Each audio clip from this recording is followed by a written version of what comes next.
Tere jalkahuvilised! Hiiu staadion, Nõmme Kalju, Tuumel, Viimsi JK ja läheb järjekordseks mänguks. Võistkonnad rivistuvad platsile, kuulavad hümni ära ja läksime. Ilinil on palju ruumi nüüd siin sättida ja pikk ette Kudvinile. Kudvin jõuab pallini. Ova ja seal tõmmati Kudvin lahe poolt maha, ega siin pole muud kui näidatakse kohe penalti punkti peale ja kui ma nüüd ei eksi, siis ka Subbotin ei eksi. Oi, eksib küll, lööb niimoodi latti. Said sealt läbisõidu kätte. Oli ka mängija olemas, aga peale lööks midagi tulnud Kiisel. Pikk ette Kudvini peale, Kudvin saab palli kätte ja saab kätte ja löök ja Kudvin tõi ära. Kudvin tõi Kaljule esimese ära. Eks ta ole seda ka otsinud ja Kiiseli poolt oli ikka väga hea eeltöö. Kudvin ise ka muidugi keerutas üle pea seal selle palli omale ilusti ette ja Kalju on läinud mängu juhtima. Kellegi väga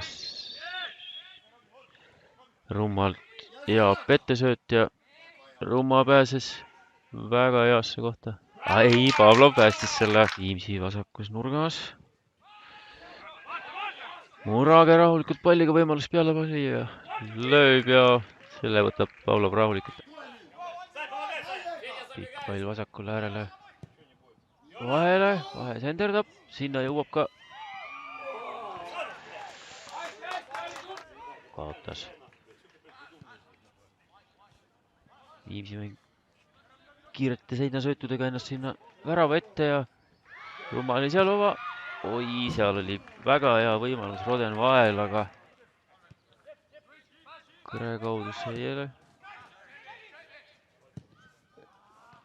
Peale löök ja Joonas Kindel ei saanud seda kätte, pillas omal ette maha ja see, mida Rumma ennem on üritanud esimesel poolajal, tuli nüüd ära. Ja seisuks 1-1. Kõik on püsti, mäng juba käib. Viimsi on hakanud nüüd väravale tuld andma. See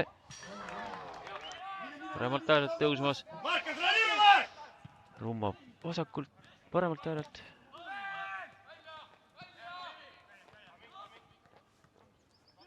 Pall püsib Viimsi käes.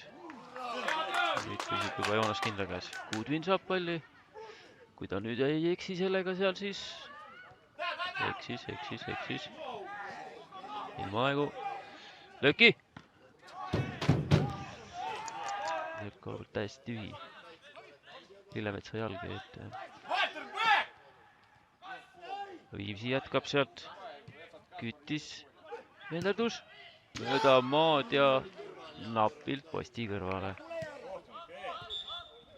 Laidve ja peakohtunik Karl Kena vilistab mängu lõppenuks. Kas on nüüd sõbralik viik? Seda vist päris öelda saa, aga viik ta on.